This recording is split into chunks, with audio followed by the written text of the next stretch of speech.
Écoutez la différence.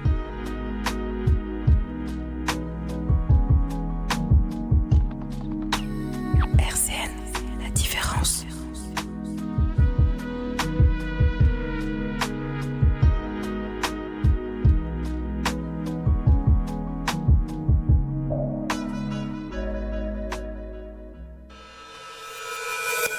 À suivre sur RCN, l'actualité de l'écologie et de l'environnement.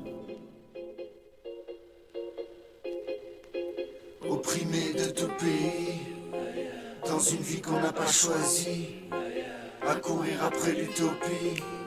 C'est quand on s'entretue qu'on est faible, tu sais quand on est uni, on est invincible et on n'a rien à craindre. Je vous parle d'un feu que personne ne peut éteindre, un feu invincible. C'est eux qui sont à plaindre, parce qu'ils peuvent nous tuer, mais ils ne peuvent pas nous vaincre. On est invincible, ne crois pas que je t'engraine, on fait partie de la solution, partie du problème. On est invincible, que tous les points se dressent, le vent souffle sur les braises quand le peuple se lève. L'amour, l'envie, le corps, l'esprit, et quand tout est réuni, on est invincible. Bonjour à toutes et bonjour à toutes, vous êtes sur l'antenne de Radio Caraïbes Nancy. Donc on assume totalement l'émission 0, l'émission qui va avec le média, le micro se casse la gueule, ça y est c'est parti, on est mal parti. Ça commence. Oui, ça commence.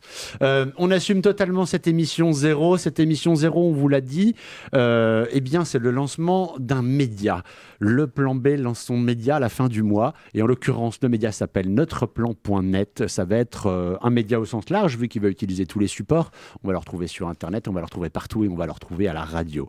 Donc à la radio ce sera tous les 15 jours. Enfin non, justement, c'est pas tous les 15 jours, c'est les premiers et les troisièmes lundis du mois. Des fois, il y a 5 lundis, donc voilà, on y est presque. Donc cette émission de radio va être diffusée non seulement sur Radio Caraïbes Nancy, on s'en doute, vu qu'on est sur l'antenne de Radio Caraïbes Nancy, mais aussi sur l'antenne de Radio Déclic. Cela a été validé par le conseil d'administration de Radio Déclic. Et d'autres sont encore en discussion. Donc cette émission va prendre un format particulier. On va passer cette heure à vous raconter un peu tout ça, tout ce qu'on a pu faire avec le plan B, comment on est arrivé à ce média, comment on arrive à cette année 2020 et surtout comment on envisage la transformation en profondeur de notre territoire via l'ensemble de ces outils. Donc aujourd'hui, à la technique, comme tout le temps maintenant, c'est Thomas. Mr. Thomas. Lionel repris ses vieux réflexes de scratch de micro. Et dans les studios aujourd'hui, donc au micro là qui vous parle en ce moment même, c'est Florent. Celui qui est juste à côté de moi et qui va bientôt vous parler beaucoup plus que moi, c'est Stéphane. Salut Florent. Lionel est venu aussi aujourd'hui. Bonjour mon petit Flo-Flo. Oui, bonjour. Et puis on te retrouve la semaine prochaine en plus dans Restons sur Terre avec pour une émission spéciale sur la décroissance à ne pas rater. Exactement. Et Samuel. Qui était là la semaine dernière, comme ça la boucle est bouclée. Voilà, exactement. On le fait et on le refait dans tous les sens. Mais tout ça fonctionne bien. Ouais. Donc ce n'est pas Restons sur Terre aujourd'hui, si j'ai bien compris. Voilà, c'est ça. Donc pour expliquer le truc, Restons sur Terre donc, était le format que vous connaissiez en direct tous les lundis de 17 à 18h. On a donc adapté et fait évoluer ce format au fur et à mesure. Donc Restons sur Terre sera toujours bien maintenu, toujours sur ce créneau, mais on met à disposition 2 créneaux, en l'occurrence les premiers et les troisièmes lundis de ce média, donc notreplan.net. On ne spoile pas le titre, vu que maintenant il est public. Donc notreplan.net, vous avez compris, on joue sur 2 choses, le fait que nous on a un plan et que aussi on a une planète et que tout ça, eh bien il suffit de s'en emparer. D'accord, c'est pas que le plan est pas net, c'est que le plan est net justement. Le plan est net, tout au moins le chemin est net, c'est-à-dire le comment on y va, ça je vois bien. Là où on va arriver, je le vois pas du tout et ça me réjouit. Et pourquoi on y va, on sait aussi. Alors oui, surtout pourquoi on y va. Oui, parce qu'on n'a pas le choix, de toute façon. Il faut qu'on y aille d'une façon ou d'une autre, sinon on va y aller de manière beaucoup plus désagréable que si c'est pas nous qui choisissons d'y aller. Alors si on commençait plutôt par comment on est arrivé là en fait. Comment on est arrivé à ce média, notreplan.net. Eh bien Sam a dû prendre le bus, Lionel, toi et moi on arrive en voiture. Covoiturage, multimodalité à fond. C'est dommage que personne soit venu en vélo. Oui, mais c'est le haut du lièvre en même temps. Mais ça n'empêche Dans pas le haut du certaines lièvre, il y a personnes de haut. venir en vélo. Ouais, moi je le fais pas hein, personnellement. Non, mais effectivement, Stéphane, tu as raison. Je crois que c'est important d'expliquer, pour expliquer ce que va être notre plan.net, il faut expliquer ce que c'est que le plan B. Ouais. Je pense. Oui, parce que le plan A, il est pourri. Ah, le plan A, il est foutu. Il est cramé même, j'ai envie de dire maintenant. Ouais.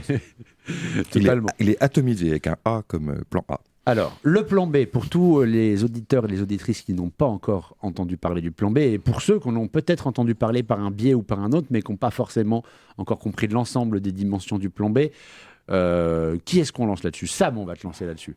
Wow, Ouais, comme oui. ça là, à chaud. Ouais, chaud. Le plan B, c'est une ambition qui est hyper importante, qui est de dire que si on veut être à la hauteur des enjeux gigantesques du changement climatique, de la hausse des inégalités, etc., il faut qu'on s'empare à la hauteur des territoires, des choses concrètement et en allant en profondeur. Donc on ne peut plus se permettre de juste faire des petites alternatives dans notre coin en espérant que ça diffuse et que ça infuse pendant 70 ans, parce qu'on n'a pas ce temps-là devant nous.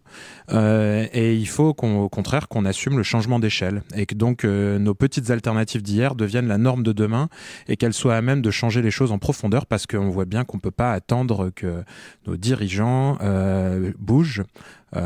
L'exemple qu'on a donné récemment dans une petite vidéo des défis du mardi, dont on reparlera plus tard, c'est que Jacques Chirac disait que notre maison brûlait et qu'on regardait ailleurs, et ça c'était il y a 20 ans, et entre-temps, chaque année, l'humanité a émis plus de gaz à effet de serre que l'année précédente, ce qui est bien la preuve qu'il y a 20 ans, tout le monde savait, et que pourtant nos gouvernements n'ont rien fait, enfin en tout cas, rien à la hauteur des enjeux.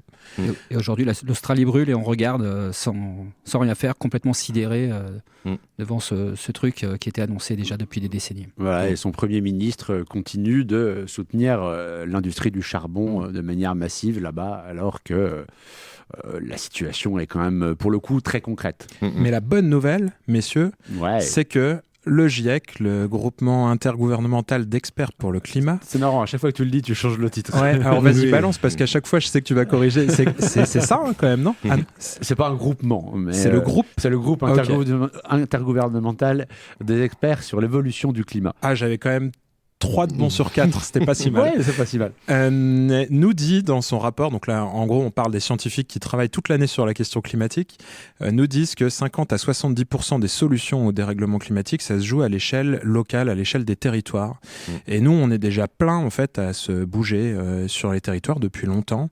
Et l'idée c'était juste de se dire, si maintenant on doit être à cette hauteur-là et vraiment réussir à construire un modèle de société différent et s'emparer donc au moins de la moitié du problème, en se disant en plus que si ça bouge à la base, et tôt ou tard le sommet finira par bouger aussi, il faut qu'on fonce. Et le plan B, c'est une stratégie de travail en collaboration entre plein d'associations, de collectifs, de citoyennes et de citoyens qui veulent s'engager concrètement pour transformer le territoire et se donner les moyens de vraiment avoir un impact positif sur tout ce qu'on fait.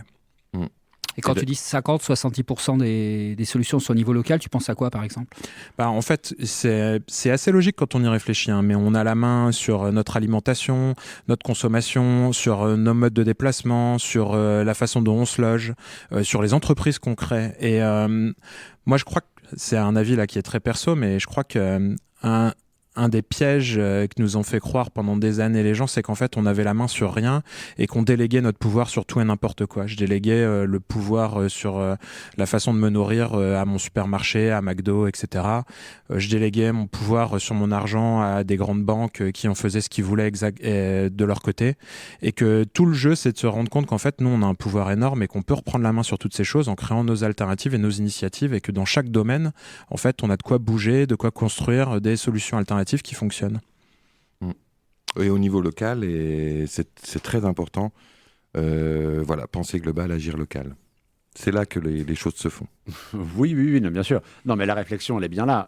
C'est bien cette logique du réchauffement global, parce que quand on parle de réchauffement climatique, il faut parler de réchauffement global. Il ne faut surtout pas le penser comme un réchauffement, il va faire 2-3 degrés de plus ici. Non, c'est absolument pas comme ça. C'est bien pour ça qu'on parle de dérèglement climatique et pas de réchauffement.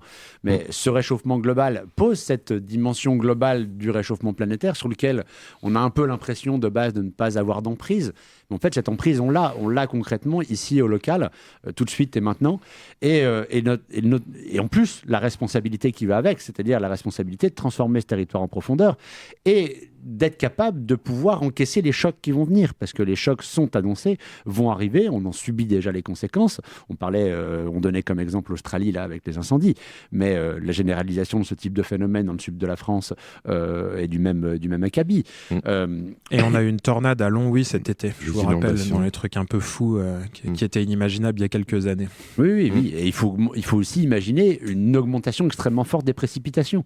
Il va y avoir d'un côté des sécheresses extrêmes, mais sur les mêmes régions, des sécheresses extrêmes, et en même temps des pluies extrêmes à certaines personnes et à certains moments et très condensées.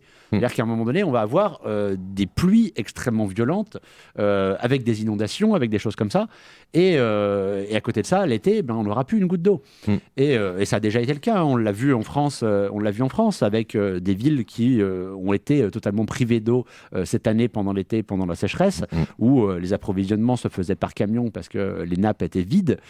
Ça, c'est quelque chose qui va se généraliser aussi. Tout à fait. Donc on est là pour organiser aussi la résilience, c'est-à-dire de se dire voilà comment se préparer à ces changements aussi pour s'y adapter, voilà, sans tomber dans le catastrophisme, on reste positif, puisque c'est aussi des actions qui créent du lien, etc. Ça, on en reparlera. Et parce que la deuxième bonne nouvelle, c'est qu'en fait, des initiatives déjà concrètes qui existent, il y en a un paquet gigantesque. Il y a 5 ans, bientôt 5 ans, on organisait le village Alternatiba à Nancy. On avait déjà plus d'une centaine d'associations, d'entreprises, de collectifs qui venaient présenter des choses qui mettaient concrètement en place sur Nancy. Entre-temps, ça a fait que grandir. Il y a plein de nouvelles choses qui ont émergé, notamment suite à Alternatiba. Et tout l'enjeu, c'est comment est-ce qu'on fait pour que ces initiatives un peu éparses se connectent, se relient, grandissent, fassent des petits, soient dupliqués partout où c'est possible. Et tout le jeu des années qui vont venir, c'est ça. C'est comment est-ce qu'on fait pour passer de toutes ces petites initiatives qui convainquaient quelques personnes convaincues, ou à une super la palissade, pardon, pour arriver à un truc qui ait du sens et qui soit opérationnel et qui touche le plus grand nombre. Mais on est convaincu que c'est possible de le faire et c'est pour ça qu'on va le faire. Oui, et d'ailleurs, tu parlais d'Alternatiba. Alternatiba, c'est aussi un peu l'origine de ça. C'est-à-dire qu'Alternatiba, à la base, quand on a lancé Alternatiba, on l'a pensé comme un processus, comme finalement un moyen de remettre en mouvement collectivement notre territoire sur cette question climatique et aussi d'apporter de la méthode. C'est-à-dire qu'on se rendait compte que dans ces milieux militants, on était, on va dire, aussi un peu verrouillé dans un format où on se privait d'un certain nombre de choses. Et notamment celle de se donner réellement l'ambition de répondre à la question du dérèglement climatique et donc pour ça, de s'en donner les moyens. Et se donner les moyens face à des enjeux pareils, ça commence déjà par, on va dire, la professionnalisation, l'efficacité. Ça, c'est des choses qu'on travaille et qui nous tiennent à cœur. Ne serait-ce que les méthodes d'animation de réunions. Les milieux associatifs étaient quand même le truc qui se caractérisait par des réunions qui démarrent officiellement à 20h, qui en fait démarrent à 20h30 ou 20h45, terminent à minuit, où on a beaucoup parlé, mais où finalement sur ce petit temps qui est notre temps libre en dehors de notre travail, en dehors de ce qu'on peut faire, eh bien ce temps-là qui est finalement si précieux, on le gaspillait à finalement s'interdire le fait de même imaginer qu'à un moment donné, il est normal dans le milieu associatif d'être efficace, d'être opérationnel, d'engager des réelles transformations et de nous donner les moyens de nos ambitions. Eh bien ça, je pense que c'est face à cette question de la résignation qu'Alternatiba est partie. Et au moment d'Alternatiba, quand on a construit Alternatiba, sont arrivées plein d'autres choses. Notamment le constat que, eh bien, en fait, là, on se retrouvait à se réunir dans un petit studio, dans un petit appartement, dans un bar. Dans une église. Oui, c'est arrivé. C'est arrivé, oui. Non, mais dans une église, vraiment. Enfin, dans les annexes, mais clairement. Et là, ça a été, pour moi, je me souviens de cette discussion où on s'est retrouvés à être là à dire mais en fait là il faudrait peut-être qu'on se bouge ensemble pour résoudre cette question-là. La MJC des Trois Maisons c'était menacé de fermeture, le CLID était déjà annoncé en fermeture, on voyait les lieux se fermer et on s'est dit à un moment donné il faut qu'on arrête de compter sur les collectivités locales, il faut que nous-mêmes on s'organise ensemble pour être capable de structurer finalement un réseau de lieux qui nous permettent de pouvoir agir au quotidien et pouvoir faire ce qu'on doit faire. Ça c'est important pour comprendre la genèse du plan B. c'est qu'effectivement, c'est né quand même Alternatiba, et qu'au départ, Alternatiba, c'était au moment de la COP21. Voilà. Donc c'était, on va dire au départ, une action ponctuelle. Mais c'est vrai que très vite, on l'a imaginé, et quand on a réussi à commencer à s'organiser, etc., et qu'on a commencé à se rencontrer, puisqu'on s'est tous rencontrés un peu à ce moment-là, on s'est dit, ouais, il faut tout de suite penser au deuxième temps, parce qu'il y a des choses à faire, etc. Et ça a été un peu, voilà, Alternatiba était un peu un déclic. Et justement, moi j'entends bien qu'il y a plein d'expériences, plein d'initiatives, plein de collectifs, plein d'assauts qui montrent plein de choses sur le territoire ici à Nancy, mais comment on fait à un moment donné pour que ça converge tout ça? C'est-à-dire que chaque asso a un peu ses revendications, ses sujets, ses thématiques, que ça soit sur le climat, mais il faudrait aussi parler de la biodiversité, qui est aussi un autre sujet qui est connecté au climat, mais pas toujours, et c'est aussi un sujet peut-être aussi important sur l'écologie et sur le monde qu'on veut laisser aux générations futures. Et du coup, comment on fait à un moment donné pour que des assos qui n'ont pas forcément les mêmes thématiques, pas forcément les mêmes sujets, puissent à un moment donné se mettre d'accord, converger, travailler ensemble, se démultiplier? Comment ça a joué cet aspect-là quand le plan B s'est lancé? Moi, je trouve justement, on retombe à Alternatiba plus que Ouais, parce qu'on c'est n'était plus pas encore dans l'idée du plan B. Pour nous, il était évident, et quand Alternatiba s'est lancé, c'était posé déjà comme ça à l'époque, de faire le lien entre les questions écologiques et les questions sociales. Tu parlais de la biodiversité, par exemple, qui est pas toujours associée au climat. Nous, on l'a toujours associée. Et Alternatiba, c'était cette logique-là. C'était cette logique de dire et de penser l'ensemble des thématiques comme étant directement liées, et que finalement le climat est le lien entre tout ça, où on arrive finalement à toujours voir un lien direct, j'allais dire direct ou indirect, mais même pas, un lien direct entre l'ensemble des actions par rapport à la question climatique, qu'elle soit sociale, qu'elle soit biodiversité, qu'elle soit culturelle, etc., etc. Donc il y avait déjà, je dirais, ce terreau qui s'est construit là. Tous ces 130 acteurs qui étaient réunis, acteurs associatifs, acteurs économiques, et ça c'était aussi vachement important. Le fait de déjà avoir des acteurs associatifs et des acteurs économiques qui travaillent ensemble. C'était aussi quelque chose dont on se privait dans le milieu associatif, c'est-à-dire de dire qu'à un moment donné, oui, effectivement, on critiquait les McDo, les machins, etc., les multinationales et autres, mais en n'osant pas réellement faire la promotion d'un acteur local, parce que c'est un acteur économique, et donc on n'est pas là pour faire de la pub à des entreprises, alors que ces acteurs économiques, si on veut transformer en profondeur notre territoire, on ne peut pas ne pas travailler avec. Donc là, c'était ça, c'était de se dire, on peut aller chercher un club de foot, et même un club de foot peut avoir un lien avec le climat et peut mener des actions en direction du climat. Et ça de manière large et sans limite finalement. Et je tiens à préciser que RCN était présent à Alternatiba, et que je pense qu'effectivement ce qu'il faut retenir de cet événement, c'est que ça a montré à ces 100, alors 100, 130, 150, ça dépend comment on calcule, mais ça a montré à tous ces acteurs de Nancy qu'on pouvait faire quelque chose ensemble. Et je pense que ça a vraiment été un déclic important. Il y avait eu, moi qui suis nancéen depuis toujours, j'avais jamais eu d'événement comme ça qui regroupe des gens effectivement aussi différents aussi. Il n'y avait jamais eu un événement aussi gros que ça, quoi. Et ça a donné des idées, ça a créé des liens, ça a fait des rencontres, et voilà, c'est vrai que ça a été vraiment quand même un point déclencheur. Ça a ouvert les possibles. Oui, tout à fait. Et puis moi, je trouve que c'est un bon point de départ pour regarder et pour observer un petit peu les évolutions. Et je vais prendre un exemple parce qu'il m'a marqué quand j'y ai réfléchi il y a 2-3 jours. C'est qu'à l'époque d'Alternatiba, sur l'agglomération nancéenne, il y a un atelier vélo, c'est Dynamo, qui avait à l'époque 5 ou 6 ans, je pense, d'ancienneté, et qui donc grandissait, se construisait, se structurait. 2 ans après Alternatiba, il y a un deuxième atelier vélo qui est essaimé par Dynamo à Maxéville, et puis 3 ou 4 ans après Alternatiba, il y a Cyclominus là, qui est en train de se lancer à Vendeuvre. Et donc en 5 ans, il y a un atelier vélo qui naît. En 10 ans, on passe de 1 à 3. Et là, Dynamo, aujourd'hui, passe vraiment le cap de l'accélération de manière hyper forte en recrutant un chargé de mission. Si ça vous intéresse de postuler, l'offre est disponible sur leur site internet, qui aura pour la responsabilité l'essaimage. Et là, maintenant, on parle de passer à 10, 12 ateliers vélo, parce que une fois que l'étude a été faite, on constate qu'il y a un besoin vraiment volumineux d'avoir des ateliers vélo au plus près de tout un chacun, si on veut qu'à un moment, ça devienne une réelle alternative alternative et pas juste un pis-aller pour quelques personnes qui ont envie de faire du vélo. Et c'est exactement, je trouve, l'illustration de ce qu'on doit essayer de construire, c'est-à-dire une accélération qui soit pas juste en ligne droite, mais où on arrive à trouver des marches et des moments où vraiment on passe des caps. Et chapeau à Dynamo de le faire et à nous maintenant de le faire dans chacune de ces dynamiques et à s'entraider les uns les autres pour le faire. C'est pas anodin de passer ce message de hey, il recrute quelqu'un maintenant, et ce qui est hyper intéressant, c'est de se dire que c'est pas juste à Dynamo d'aller trouver son chargé de mission, c'est à tout un chacun d'aller voir à droite, à gauche, et si c'est la cantoche qui permet de faire le lien et d'aller trouver la personne parfaite, bah génial quoi. Voilà, et c'est aussi globalement, finalement, ce qu'on peut appeler l'effet papillon. Et là, ça tombe bien, parce que c'est l'effet papillon de Benabar qu'on écoute. C'est ce petit battement d'aile de papillon qui engendre des conséquences énormes, et c'est vraiment dans cette logique-là que s'inscrit notre démarche. RCN.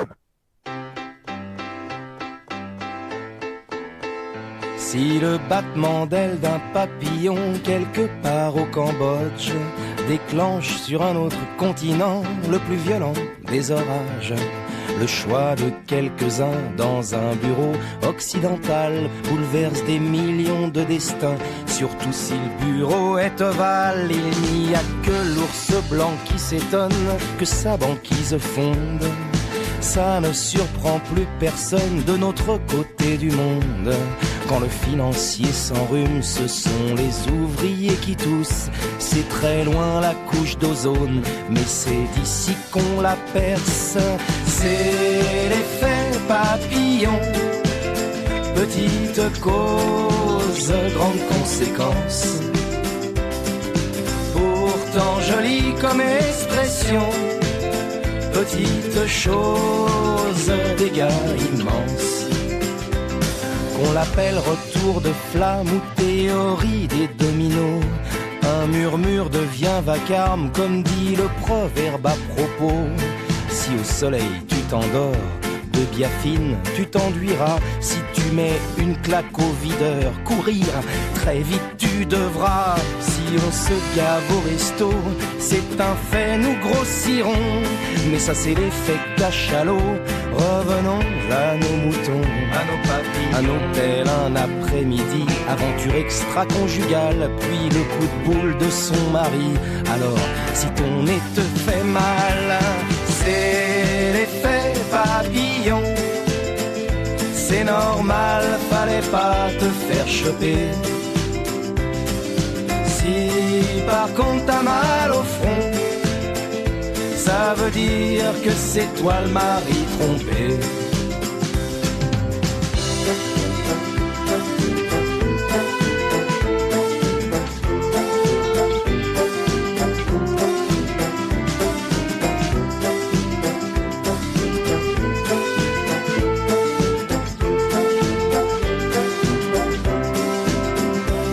Avec les baleines on fabrique du rouge à lèvres, des crèmes pour filles.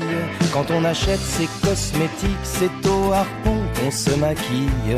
Si tu fais la tournée des bars, demain tu sais que t'auras du mal pour récupérer à 8 heures ton permis au tribunal. C'est l'effet papillon, petite cause, grande conséquence. Pourtant jolie comme expression, petite chose, dégâts immenses. Le papillon s'envole, le papillon s'envole, tout bas de l'aile. Le papillon s'envole, le papillon s'envole, tout bas de l'aile.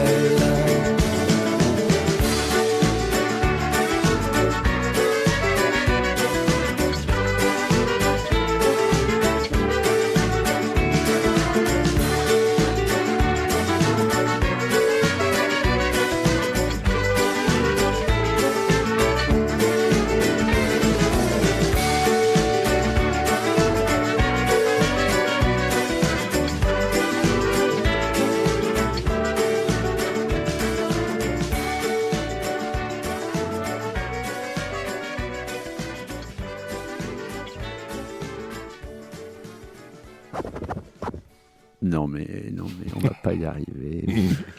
L'effet papillon. Oui, non, ça c'était l'effet scratch. Lionel, en fait, fait bouger la petite mousse qui est sur son micro. J'adore. Faire de l'aile. Voilà. Et donc, l'émission Bas de l'aile dès la reprise d'antenne. Vous êtes sur l'antenne de Radio Caraïbes Nancy. Nous sommes dans une émission 0. Émission test, faut expliquer. Non, elle n'est pas test, parce émission... qu'elle ne va pas du tout ressembler à ça, l'émission. Non, pour non. rassurer nos auditeurs et nos auditrices. Donc, l'émission 0 qui vous explique l'émission qui va commencer à partir du premier lundi, c'est-à-dire donc du 3 février, puis tous les premiers et troisièmes lundis du mois. Donc, l'émission qui est, on va dire, la version radiophonique qui sera diffusée en direct sur Radio Caraïbes Nancy et rediffusée sur Radio Déclic et aussi c'est en discussion avec d'autres radios. Donc ce média est un média qu'on va retrouver en ligne, qu'on va retrouver sous toutes les formes, en ligne, sur les réseaux sociaux, décliné à toutes les sauces, avec des formes écrites, des formes audio, des formes vidéo. Ça va prendre un peu tout ça.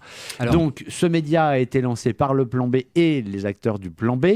Et Stéphane voulait dire quelque chose. Ouais, moi j'ai une question. On a beaucoup parlé d'Alternativa, de toutes ces initiatives, de tous ces acteurs qui à un moment donné ont convergé là sur un mouvement face à l'urgence de ce qui nous arrive là en pleine gueule. Mais du coup, j'ai pas bien compris encore. Le Plan B, c'est quoi exactement ? T'as pas encore compris ça ? Ah bah bravo. Le Plan B, en fait, c'est marrant parce que plus on en parle et plus on se rend compte que les gens voient souvent un axe ou un autre du Plan B. On a un peu de mal à montrer la dynamique dans sa globalité. Mais c'est normal parce qu'en fait, chacun va y chercher ce qu'il veut y trouver. Et c'est probablement ce qui fait que la meilleure façon d'en parler, c'est de faire l'analogie de la boîte à outils. Le Plan B, c'est une super boîte à outils dans laquelle chaque asso, chaque entreprise, chaque particulier qui a envie de s'engager pour transformer en profondeur notre territoire, pour le rendre durable, respectueux de l'environnement, du vivant, plus solidaire, etc., puisse trouver l'outil qu'il lui faut pour le faire. Un couteau suisse, quoi. Ouais, ça pourrait être un couteau suisse sur lequel chacun va choisir, c'est ça, la lame dont il ou elle a besoin pour avancer sur son projet. Bouchon. Ok, je dis ça, je dis rien. Je suis presque déçu que ce soit pas Lionel qui l'ait faite, celle-là. et donc, qu'est-ce qu'on en fait de cette boîte à outils ? On fait plein de choses avec. Le premier truc, c'est on fournit des outils, on mutualise plein de trucs. C'est ce que Flo évoquait tout à l'heure quand il parlait par exemple du réseau de lieux et des locaux. C'est un truc qui manquait à plein de gens. Et on met en réseau tous les locaux qu'ont les différentes assos qui sont membres du Plan B. Et puis, puisque ça suffisait pas et qu'on se rendait compte que malgré ça, il y avait plus de besoins, le Plan B aménage lui-même un local qui va être mis à disposition d'une partie des associations qui ont des besoins là-bas et on reviendra, je crois, dessus ensuite, mais qu'on a inauguré samedi à Jarville, au 51 rue de la République. Et maintenant, vous pouvez passer nous voir. On mutualise plein de matos aussi. Alors ça, c'est la marotte de Flo. J'ai presque envie de lui dire, qu'est-ce qu'on pourrait bien mutualiser comme matériel, par exemple, Florent ? Un studio de radio. Ah ouais, tiens, je suis déçu, c'est pas le même exemple que d'habitude. Oui, non, mais j'ai cherché justement à ne pas citer l'exemple habituel, mais repris aussi par tout le monde. Non, le vidéoproche ? Voilà, retour au basique. Ou la camionnette. Retour au basique. Non, on parlait le vidéoproche et le truc un peu caricatural parce que emblématique et symptomatique du besoin qui est à peu près dans toutes les assos d'avoir des vidéoprojecteurs pour pouvoir assurer des formations, pour pouvoir assurer des projections. Pour rager. Oui, voilà, sur des conférences et autres. C'est un besoin extrêmement régulier. Et toutes les assos s'équipent toujours d'un vidéoprojecteur. En général, les assos n'ont même pas forcément les moyens. Donc, c'est en général un des membres de l'asso qu'on achète un peu pour lui, beaucoup pour l'asso. Et forcément, avec des moyens qui sont des moyens limités. Donc, un truc qui n'est pas forcément ultra performant. Et donc, tout ça, ça fait beaucoup de vidéoprojecteurs. Et quand on se bat contre le dérèglement climatique, la surconsommation et le fait d'avoir 50 vidéoprojecteurs alors qu'en fait finalement il pourrait y en avoir qu'un seul ou deux ou trois, mais dans tous les cas un nombre très limité en rapport à celui qui existe, et bien en fait limite et nos impacts et nous permet de bénéficier de matériel professionnel. Et bien l'idée c'est de décliner ça un peu à toutes les sauces. On a tous besoin à un moment donné de tables, de vaisselle, de barnum, de matériel de sonorisation, de pouvoir faire des impressions de qualité, de pouvoir de talkie-walkie, de gilets de sécurité. sécurité, exactement. Vraiment, enfin... etc., etc. Et le fait d'avoir ça de manière hyper accessible, hyper facilement, c'est aussi très important dans ce qu'on essaie de construire. Parce qu'on est dans une bataille un peu de ressources, en fait. Et eux, ils ont le chiffre, nous, on a le nombre. Nous, la ressource qu'on a le moins, en fin de compte, c'est l'argent. Donc, on mutualise pour l'économiser. Par contre, la ressource sur laquelle on peut le plus s'appuyer, c'est le temps. C'est toute l'énergie bénévole de ces gens qui ont envie de s'impliquer pour changer les choses. Sauf que c'est une ressource qui, en fait, reste hyper précieuse. Et moi, à chaque fois que je vois un bénévole qui va passer 2 heures de son temps à trouver une salle pour organiser une réunion, je me dis, putain, c'est 2 heures de bénévolat perdu, parce que normalement, il aurait dû trouver sa salle en 2 secondes, en 3 clics, et après avoir 2 heures pour travailler sur le fond, pour mobiliser des gens, pour construire des projets. Et donc, le fait d'avoir mutualiser pour faire des économies, 2, de mutualiser, de gagner en efficacité, c'est ce que disait aussi Florent sur l'animation des réunions, c'est une manière de pouvoir être d'autant plus efficient dans ce qu'on fait et donc de démultiplier l'impact de toutes nos actions. Ce qui nous amène à la deuxième dimension du plan B, qui est un peu le deuxième étage de la caisse à outils, qui est celle de la professionnalisation à travers notamment la formation et l'accompagnement des gens pour être toujours plus efficaces dans ce qu'ils font. Je ne sais pas si quelqu'un a envie d'en parler, parce que là, je viens de faire un long truc. Sinon, moi, j'y vais. Hein. Je suis chaud patate. Non, mais clairement, la formation, déjà, il y a une offre de formation qui est extrêmement importante. Quand on voit le nombre de formations assurées par l'ensemble des structures, donc nous, on parle d'ESSE. Alors, vous avez souvent entendu parler de l'ESS, l'économie sociale et solidaire, mais on pense évidemment qu'il manque le E d'écologique. De la même manière que quand on parle de justice climatique, il faut bien évidemment y associer la justice sociale. Donc, ces acteurs de l'ESSE ont déjà une offre de formation extrêmement importante. Si on prend les formations assurées par Études et Chantiers, par le Mouvement pour une alternative non violente, par les Amis de la Terre, ANVCOM 21, enfin bref, on va pas faire de la liste parce qu'il y en a vraiment beaucoup. Eh bien, en fait, il y a déjà une offre de formation qui est extrêmement importante. Mais en fait, elle n'est même pas connue entre acteurs. Et finalement, quand une formation est faite, il y a très fréquemment, je pense, des formations où il doit y avoir 3-4 personnes seulement qui viennent, alors que le besoin est là pour des dizaines, voire des centaines de personnes sur le secteur. Donc déjà, il y a le fait de connecter l'ensemble de ces formations-là et aussi de réfléchir et de discuter avec l'ensemble des acteurs pour identifier les manques. Et donc, en identifiant les manques, eh bien, on se dit qu'il est intéressant de construire et de mettre en place aussi un autre type de formation. Donc voilà, donc on développe une offre de formation propre, notamment axée sur les parties communication dans un premier temps avec le plan B, parce qu'une des forces du plan B, et ça c'est le troisième axe qui n'a pas encore été développé après la professionnalisation, c'est ce qu'on appelle la communauté.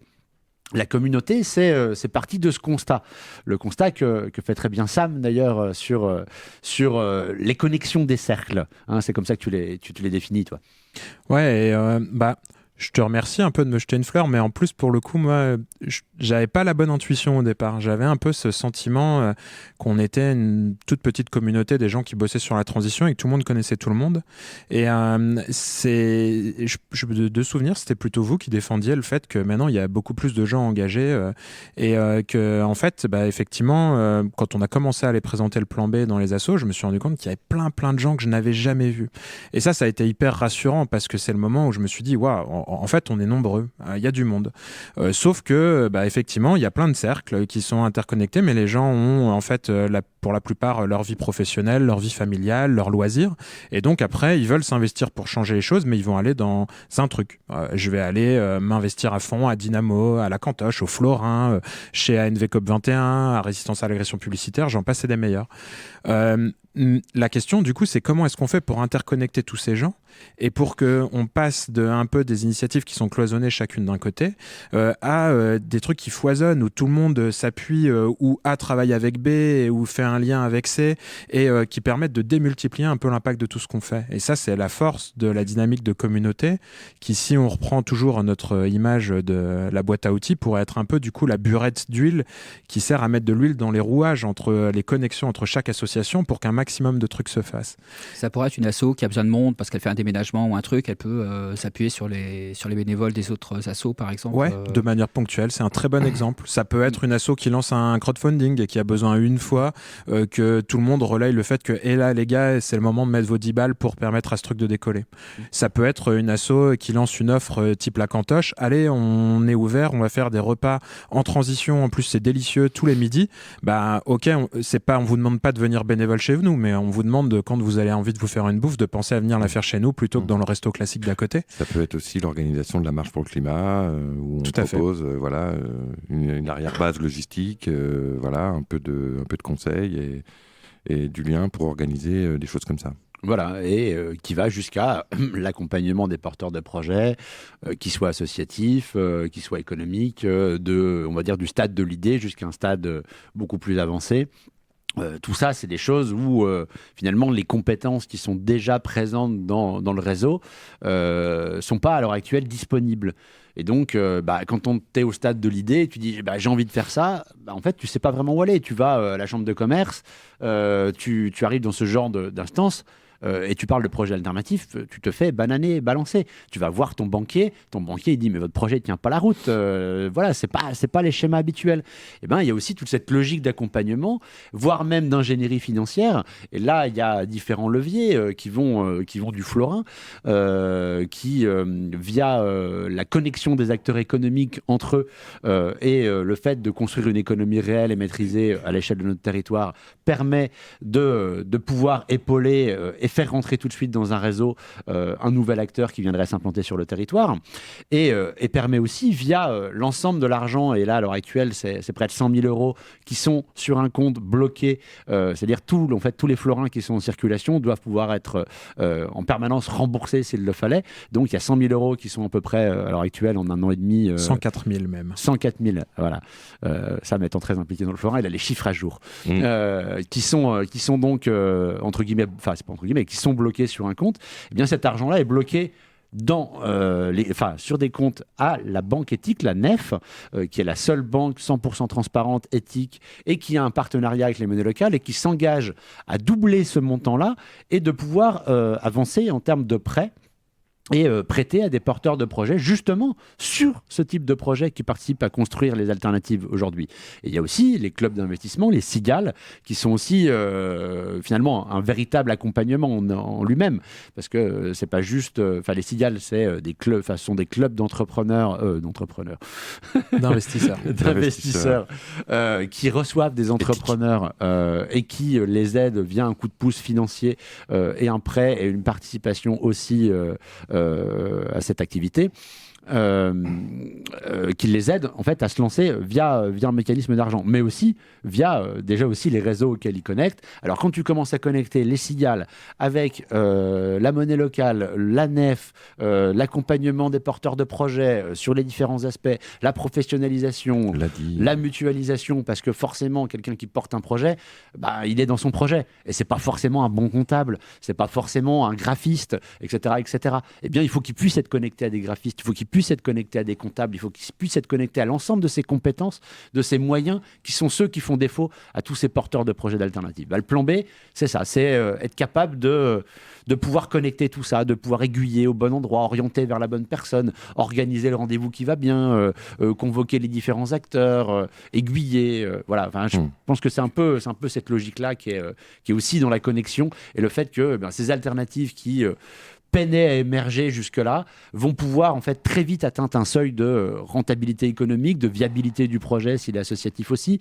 et pouvoir aussi changer d'échelle et donc pérenniser des postes, pouvoir embaucher, recruter et être finalement une part plus importante de cette norme de demain. Et ce qui nous permet de rebondir sur une autre dimension qui est essentielle dans ce qu'on essaie de construire, c'est d'essayer de sortir les gens un petit peu de cette logique de compétition économique pour s'appuyer sur une valeur qui nous est forte.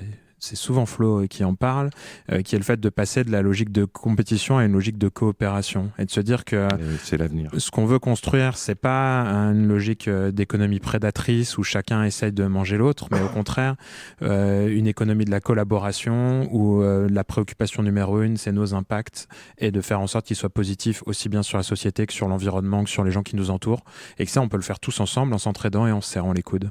Voilà, moi je cite souvent l'exemple et c'est démontré qu'à l'heure actuelle, si tu prends chaque magasin bio par exemple sur Nancy et chacun a sa propre communication, ses propres actions et essaye de se développer lui-même, si demain ils sont connectés, si demain ils communiquent tous ensemble, ils mettent en place des actions ensemble, ils vont faire grandir le bio, ils vont faire grandir la part du bio et il y a de la place pour tout le monde. C'est ça ce qui est bon avec les alternatives, c'est de se dire qu'en fait, plus ces acteurs-là vont travailler ensemble, alors qu'on pourrait les imaginer comme concurrents entre l'eau vive, la Biocoop, j'en ai pas d'autres qui me viennent en tête. Crocus, Crocus, pardon. La Chouette, etc. Demain, il y a un énorme truc qui est lancé de manière collective par l'ensemble de ces acteurs. Eh bien ça va faire grandir le bio sur Nancy. Ça va faire grandir la demande et l'offre de bio sur Nancy et ça va participer à cette transition. Et ça, c'est cette logique, on va dire, d'inversion. Enfin, c'est cette logique d'inversion des logiques pour le coup. Mais vu qu'on c'est parti pour l'émission, on a le droit de faire plein de répétitions en chaîne, qui va réellement permettre de changer la donne. Et de la même manière, on le voit, cette émission, on est aussi un exemple. Quand on est dans une logique où les radios ont déjà l'habitude de discuter ensemble, ont déjà des partenariats un peu avec les uns les autres. Et si on regarde Durablement Vôtre, l'émission d'Éric Muchler, c'est l'exemple. Il est sur l'ensemble des radios locales. Toutes les radios locales collaborent sur une émission, sur un truc. Et ça, c'est plus fort pour l'émission et pour l'ensemble des radios. Tout le monde a y gagné. Et c'est pour ça qu'on dit souvent notre réponse est collective et solidaire. Et face à la résignation, face à l'impuissance, eh bien, c'est ça notre force. C'est cette force du collectif, c'est cette force de la solidarité, cette force du faire ensemble qui fait que eh bien, les petites individualités font les masses de demain et vont permettre de vraiment changer la donne. En résumé, le plan B, c'est une caisse à outils à disposition de tout le monde qui mutualise les moyens, le matériel, les services, les emplois, avec en prime la burette d'huile et le tire-bouchon. Voilà, et la burette d'huile, on peut en mettre plein de petites gouttes, et quand on met la goutte de plus, ça donne Kenny Arcana, et c'est tout de suite sur l'antenne de Radio Caraïbes Nancy.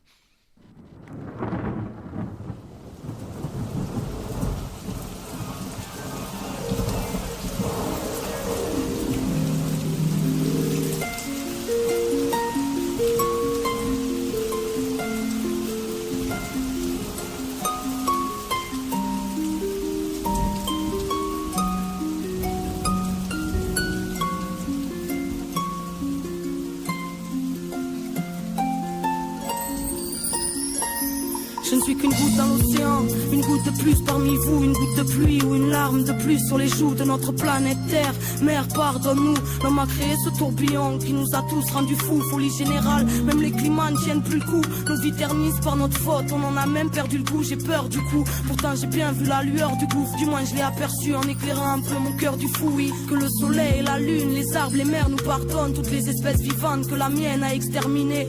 Je demande pardon parce que tout le mal qu'on a créé, faudra de la force pour le réparer, et que j'ai du mal à voir que ce monde est prêt, l'immonde est près de nous. Mais j'ai la foi que ça change, ça paraît fou, une goutte de plus, peut-être une goutte qui dérange, une goutte noyée dans un océan qui se déchaîne, et tant de nous broyer, voyez, on n'a pourtant pas de haine dans les gènes, tant pis, on part de là, mais on peut aller loin, l'enfant chacun le sait, même si on fait comme si tout allait bien, que la rage demeure, fait naître en violence dans nos cœurs, trop de conflits en pagaille aux ondes qui s'installent dans nos peurs, venez pas faire un tour dans nos esprits en bordel, mélancolie, une goutte de plus et le poison devient mortel, simple reflet d'un monde particulièrement en bordel, juste une goutte de plus pour que déborde le vase ou le cocktail, parce qu'il suffit d'une goutte de plus parfois pour que tout change, rééquilibrer, faire basculer, pas besoin de beaucoup de chance, juste du goutte à goutte avant que le sablier ne se vide, limpidement le temps s'écoule et la raison ordonne de fuir vite, le cœur dit de se battre, et même si c'est trop tard, dignement allons-y pour le geste, et pour que nos idéaux partent rejoindre le ciel, qu'on en reçoive les pluies, juste une goutte pour chacun, une goutte qui suffirait à remplir chaque cœur, même si le temps écrit tristesse, on aperçoit la lumière au loin, libératrice, mélangeant calme et ivresse, qui goutte à goutte nourrit lorsqu'on s'en approche, loin de cette maudite flaque, reflet d'une époque atroce, une lumière qui semble être la source, qui se déverse dans les cœurs pleins d'espoir et qui fait fondre la frousse, que la vie nous donne le courage de ne plus voiler la face, une goutte de crainte, de compassion, juste une goutte qui soulage, je ne suis qu'une goutte de plus noyée dans l'océan qui sait qu'à nous tous on pourrait faire plein de vagues et tout éclabousser, poussé par un vent de sagesse émanant du ciel, un peu plus de foi, la mienne, elle m'a rendu sienne, que chaque maillon se ressoude et reconstitue la chaîne, et si ce monde veut notre peau, gardons l'esprit et la chair, on y arrivera, même si le mal est bien portant, parce qu'on est tous une goutte de plus et que chaque goutte est importante, pourtant chaque pensée, chaque mot, juste une goutte de plus, chaque geste, chaque action, une goutte de plus, chaque personne, juste une goutte de plus, partout les moyens d'une longue chaîne, et qu'on peut tout changer le monde à son échelle, car tous les maillons d'une longue chaîne, et qu'on peut tout changer le monde à son échelle.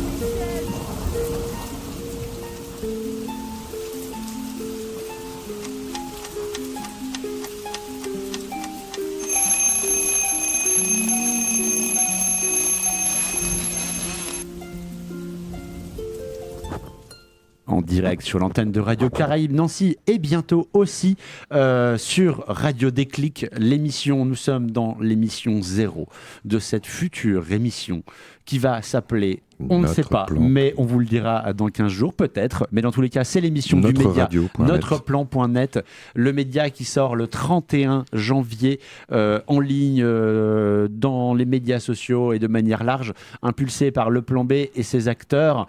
Ce média de la transition, ce média de l'économie sociale, solidaire et écologique, ce média sans filtre, ce média pensé, écrit, filmé par les acteurs eux-mêmes. Voilà, c'est pas quelque chose où il va y avoir du filtre, c'est l'expression directe et pour une fois ça va un petit peu changer aussi la forme de consommer de l'information. Ouais, mais alors Florent, pourquoi faire un média de plus ? Pourquoi faire un média de plus ? Parce que justement, ce média ne répond pas à l'heure actuelle aux besoins. Et c'est à Stéphane qu'il fallait poser la question, c'est lui qui doit répondre. Ah, Stéphane. Mais ce média, mais je réponds à la première question. Maintenant que je suis parti. On ne l'arrête plus. Mais fais, oui, fais comme chez toi. Mais non, mais clairement, en fait, c'est ça ce truc. C'est que les médias, à l'heure actuelle, et on a toujours des exemples un peu comme ça, qui sont des trucs qu'on réutilise dans les argumentations de manière récurrente. Mais par exemple, à l'heure actuelle, vous avez un peu de temps d'antenne à France 3. Vous avez un bon temps d'antenne en France 3, vous avez entre 30 et 40 secondes. C'est à peu près quelque chose de cet ordre-là. Et ça, c'est un bon sujet, hein, c'est pas le petit truc. Et bien 30 à 40 secondes, quand on parle des centaines et des centaines d'alternatives qui existent déjà sur notre territoire, quand on parle de l'ampleur des sujets, quand on parle de la question écologique, de la question sociale, de la question climatique, de la question des droits humains, de la question de la biodiversité, t'as vu, je ne l'ai pas oublié. Eh bien, toutes ces questions-là sont des questions qui nécessitent du temps pour les traiter. Et après, c'est pareil, si vous prenez un article dans l'Est républicain, par exemple, ou dans La Semaine, ou dans n'importe quel autre, eh bien, il y a toujours ce filtre du journaliste. Ce journaliste qui, lui, va interroger, fait son travail. Et c'est très, très bien. Il faut ces médias traditionnels. Hein, et le but n'étant pas de positionner une concurrence, mais d'avoir quelque chose de différent.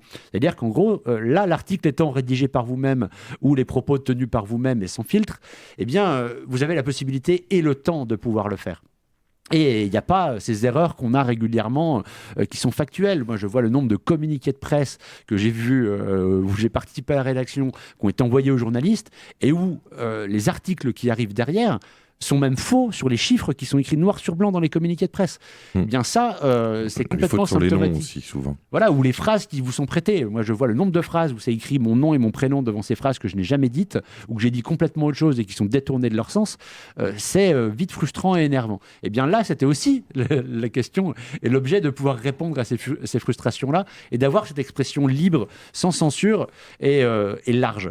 Et donc, collectivement, de s'organiser pour ça. Tu me fais penser là à un truc que j'écoutais il y a quelques jours, c'était les vœux de Macron aux journalistes, où il a dénoncé les simili-journalistes. Voilà, il y a tous ces journalistes indépendants aujourd'hui qui sont au cœur de l'action, qui sont sur le terrain, notamment dans les manifs, et notamment auprès des Gilets jaunes. Et voilà, et le président a voulu les montrer du doigt, les ostraciser, comme quoi c'est pas professionnel, alors qu'en fait ils sortent énormément d'informations, et ces informations elles sortent pas dans les médias classiques aujourd'hui. Il y a tout un tas d'infos qui sont complètement filtrées en amont, soit par les directions, soit par les comités de rédaction, soit par les journalistes eux-mêmes qui sont juste pas compétents ou pas formés à ces questions. Ou pas au bon endroit au bon moment. Voilà, et il y a quelques années, il y avait le slogan Don't hate the media, be the media. Ne détestez pas le média, soyez le média. Et ça, on y est déjà, mais on y est à fond, quoi. C'est-à-dire que tout le monde est son propre média aujourd'hui avec les réseaux sociaux. On est tous finalement producteurs de contenu. Et je crois que notre plan.net, c'est ça, c'est de se dire, voilà, on est notre propre média, on crée notre propre média, et on peut avoir aujourd'hui un impact bien plus considérable qu'une émission de télé classique qui touche aujourd'hui finalement très très peu de gens, quoi. Quand on compare par rapport à des audiences sur des chaînes de réseaux sociaux ou de diffusion vidéo sur Internet, c'est juste fou, quoi. Donc, finalement, ça rejoint tout à fait ce qu'on se disait tout à l'heure sur le fait de reprendre conscience de notre pouvoir. C'est un angle de plus. On en a parlé tout à l'heure par rapport à l'argent ou par rapport à l'alimentation. Moi, je trouve que c'est une dimension supplémentaire où on se rend compte que, bah oui, on peut aussi choisir la façon dont on s'informe sans juste attendre que ça nous tombe tout cru dans le bec. Et Moi, je tiens aussi à dire, je pense pas que ça a été trop pensé comme ça quand vous avez travaillé dessus, parce que moi, j'ai très peu planché sur le projet, mais j'ai commencé là, moi, à essayer de rédiger un petit article qui pourrait à terme être dans ce média, et je me rends compte d'un truc dont j'avais pas du tout conscience, c'est aussi la force que c'est que de devoir se mettre dans cette position de la personne qui écrit, qui rédige, qui essaye de construire quelque chose. C'est hyper puissant en termes de structuration de la réflexion et tout, et je pense qu'on va aussi beaucoup gagner du fait d'avoir plein de gens, des militantes et des militants, qui à un moment prennent le temps de poser leurs réflexions, de structurer des choses, ce qu'on fait que trop peu à l'écrit, et ça je crois qu'on va beaucoup y gagner. C'était pas forcément le but premier, mais à mon avis ça va être un super effet secondaire très positif. Oui, c'est vrai ça. Moi, je me retrouvais de temps en temps à écrire des articles, des éditos, notamment dans le journal des Amis de la Terre. Bien, quand on écrit un édito par trimestre, c'est clair que ça fait décaler le prisme. À un moment donné, on est tellement tout le temps dans le quotidien, l'urgence, les actions concrètes ou dans la description de ce qu'on fait, mais prendre ce temps de recul, de prendre le temps de s'extraire du sujet pour essayer de le présenter de manière ordonnée dans un format qui est limité aussi, des fois, parce qu'on ne va pas écrire un dossier de 7 pages, un truc imbuvable qui ne va pas être lu. Donc on essaye d'être clair, ça oblige à poser des mots. Et le fait de poser des mots sur des mots sur des solutions, c'est quelque chose qui est vraiment enrichissant. Et Steph, si tu peux un peu nous raconter, parce que le média, en gros, là on l'a dit, il va être un peu partout. Il s'appelle Notreplan.net, donc on se doutera qu'il faudra faire www.notreplan.net pour accéder, on va dire au cœur. Scoop. Voilà, au cœur de ce média-là. Qu'est-ce qu'on va y trouver sur ce média ? On va y trouver, comme vous l'avez raconté, déjà dit, toutes les actions portées par les acteurs. C'est d'abord un journal fait par les acteurs de la transition, donc par la communauté du Plan B, impulsé par le Plan B. Donc on va retrouver toutes les assos qui vont pouvoir nous faire état de leurs actions, de leurs plaidoyers, de leurs missions. On va retrouver aussi des reportages, des interviews, un peu plus là cette fois en profondeur sur des actions précises en train de se faire. On va aussi voir et entendre des interviews. Ça, on va essayer de vraiment pousser ce format-là parce que c'est vraiment le format le plus efficace aujourd'hui, notamment sur les réseaux sociaux. Ça percute énormément et encore une fois, on en a parlé tout à l'heure, on se donne aussi un objectif d'efficacité, d'efficience en tout cas pour essayer de toucher un maximum de monde. On va pouvoir aussi retrouver des chroniques régulières de personnes qui ont envie d'exprimer des idées, en philosophie par exemple. On a quelqu'un qui travaille beaucoup sur ces sujets de la philosophie et écologie et qui va nous apporter aussi du contenu. Donc on va dire des rédacteurs qui sont finalement des associations ou des acteurs du territoire et des chroniqueurs, c'est ça, des personnes individuelles aussi qui peuvent... C'est ça. Aujourd'hui, on essaie de constituer autour de nous une petite équipe de rédacteurs, journalistes, vidéastes, photographes. Si vous êtes intéressé, n'hésitez pas à revenir vers nous sur le site www.nancy. Tout va mal, ça y est, c'est foutu. www.planbnancy.fr. Mais même, de toute façon, dans tous les cas, rcn-radio.org, vous envoyez un mail, vous inquiétez pas, le lien se fait bien. Il y aura différents niveaux, si tu veux. Soit il y a déjà des personnes qui savent produire du contenu dans les assos, et donc elles pourront se connecter directement sur le site notreplan.net pour proposer leur contenu. On peut avoir aussi des assos qui ont déjà beaucoup de contenu sur le site. Je pense notamment à Eden, par exemple, qui produit énormément de choses sur les questions de mobilité sur Nancy. Là, l'idée, c'est pas de dupliquer, ça sert à rien, mais plutôt de renvoyer, renvoyer des liens vers le site d'Eden à partir de notreplan.net pour encore une fois renforcer aussi Eden, parce qu'on n'est pas là pour forcément pour capter tous les flux, mais au contraire renvoyer les flux sur les sites des assos membres du Plan B. Et puis il y aura aussi des contenus qui seront proposés en propre par le comité de rédaction de notreplan.net quand on aura des sujets qui nous semblent chauds, intéressants, importants d'aller investiguer, d'aller creuser sur des formats vidéo, des formats photos pour être le plus percutant possible. Alors il y a une partie, je voulais juste faire une petite parenthèse, il y a une partie réflexion effectivement qui est importante dans le militantisme, les choses évoluent, c'est quoi le développement durable, c'est quoi la collapsologie, etc. Donc c'est pour ça aussi que le Plan B a une bibliothèque parce que c'est important d'avoir ça. Mais voilà, dans le média, il y a une couche supplémentaire de localement, comment on applique aussi les théories localement, qu'est-ce que pensent les gens au niveau local, et puis après tout l'aspect communication aussi d'un média, etc. Mais je pense que l'aspect réflexion du militant est importante aussi. C'est pas le militant, c'est pas juste un gars qui va porter un drapeau ou etc. Il y a aussi quand même une réflexion locale. Ouais, on en parlait avec Sam il y a quelques jours. Et Flo, tout à l'heure, tu disais agir le local, penser global, qui est le fameux slogan altermondialiste. De Naomi Klein. Ouais, Naomi Klein, sur tout le mouvement altermondialiste.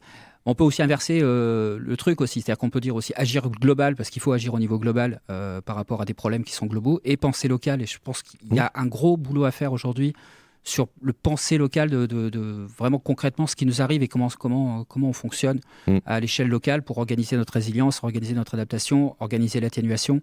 Il y a tout un tas d'enjeux au niveau local qu'il faut aussi oui, parce qu'on ne veut pas tout créer. On prenne le temps de le penser. Moi, je donne un exemple, par exemple, le collectif Bien Commun, qui fait un travail énorme sur l'eau, sur les transports, etc.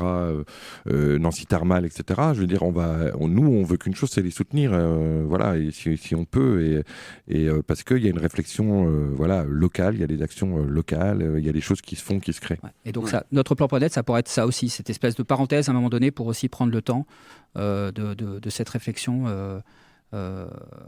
au cœur de l'action. Voilà, c'est ça. Et ce qui est important de dire, parce qu'on l'a pas dit encore, mais le plan B n'a pas de vocation à avoir des positionnements politiques. J'entends par là, par exemple, on va prendre la question du végétarisme, du véganisme. Le plan B n'a pas de position sur le sujet. Ce sont les membres du plan B qui ont des positions. La Cantoche a une position dessus, comme les Amis de la Terre peuvent en avoir une ou d'autres. Mais de la même manière, la déclinaison se fait dans le média. Ce sera en fait l'avis de l'ensemble de ces acteurs qu'on va directement voir. C'est pas notre plan va pas s'engager en tant que média, ne se positionne pas en tant que média et n'a pas ce rôle-là. Voilà, c'était juste pour clarifier ce point qui me paraît important. On l'entend, on est invincible. Le générique de fin se rapproche. C'est déjà la fin. Oui, c'est déjà la fin. Et une heure qui est passée bien vite. Donc voilà, on se retrouve alors avec un générique, des jingles, des virgules, des dossiers, des chroniques, enfin bref, ça va tourner à partir du 3. Donc je vous l'ai dit, en direct sur l'antenne de Radio Caraïbes Nancy, et aussi bien sûr en podcast sur le site internet de la radio, www.rcn-radio.org, et aussi bien sûr en rediff sur Radio Déclic, la radio du Toulois, qui bien sûr s'associe, et big up à Simon bien sûr, dont on espère qu'il sera présent le 3. Et voilà, s'il nous écoute. Ouais, sinon, si tu nous écoutes. Le 3, ça serait top si tu étais là. Et la semaine prochaine, c'est la décroissance en attendant l'arrivée de cette fameuse émission de radio. Le 3 février. Dans Restons sur Terre, la semaine prochaine, j'accueillerai bien sûr Lionel, Michel et les amis de la décroissance. En tant qu'invité. Voilà, en tant qu'invité. Vous allez voir comme Lionel va bien jouer le rôle d'invité, je le sens. Je sens qu'il va bien incarner ce rôle. Voilà, donc le média va s'appeler Notreplan.net. Vous pourrez le retrouver à l'adresse www.notreplan.net. Vous retrouvez le plan B à l'adresse www.planbnancy.fr. Vous nous retrouvez aussi sur les médias sociaux, sur les Face Machin et les samedi et les Insta trucs. En réel au 51 rue de la République à Jarville. Voilà, le local au 51 rue de la République à Jarville, le premier local. Le local qui est géré en direct par le plan B, mais le réseau des locaux du plan B est bien plus vaste. On peut s'étaler à la Cantoche, à Dynamo et partout ailleurs. Le CCAM aussi. Samedi prochain. Tu peux nous faire une seconde là-dessus? Ouais, samedi prochain, toute la journée, ceux qui nous agitent au CCAM, une journée complète pour parler climat, environnement et la façon dont on peut se bouger. Il y aura du théâtre, une conférence de Hervé Letreux, climatologue et qui faisait partie du GIEC. Il y aura des films débats, il y aura des stands de plein d'associations dont on a parlé tout au long de l'émission. Venez nous rencontrer, on sera nombreux et ce sera chouette. On vous met au défi de venir nombreux et nombreux samedi prochain. Voilà, donc le Centre culturel André Malraux à Vendeuvre, qui est d'ailleurs un des membres du Plan B. Ouais. On le voit quand on dit qu'on sort des cercles des réseaux militants. On est bien dans cette logique de construire largement, et des acteurs comme ceux-là nous réjouissent par leur présence. Et leur engagement. Oui. Donc voilà, c'était Thomas à la technique. Au micro, c'était Florent, Lionel, Sam et Stéphane. Et on se retrouve la semaine prochaine dans Restons sur Terre, exactement sur le même créneau horaire. Salut tout le monde et vive Ciao, les radios ciao. libres. Salut.